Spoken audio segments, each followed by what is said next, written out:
Nemački naučnici demonstrirali su revolucionarno otkriće da ljudska DNK funkcioniše poput moćnog receptora i predajnika skalarnih talasa, koji prenose informacije kroz cijeli univerzum bez prepreka, prolazeći kroz materiju i fizičke objekte.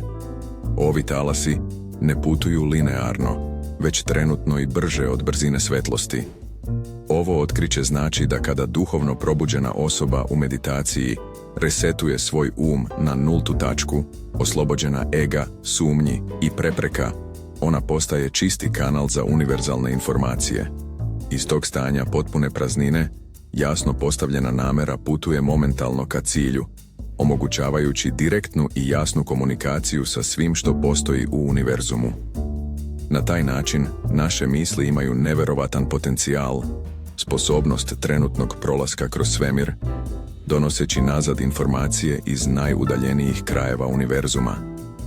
To omogućava našem višem ja da komunicira sa univerzumom na nivou frekvencija i vibracija, prevodeći ih u ljudski mozak.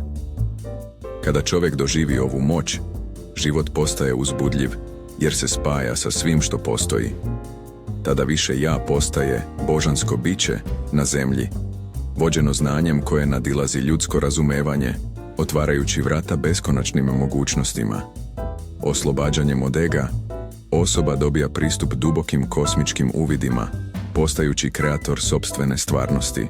Svaka misao, reč ili delo tada posjeduje moć stvaranja, privlačeći događaje usklađene sa najvišim univerzalnim vibracijama.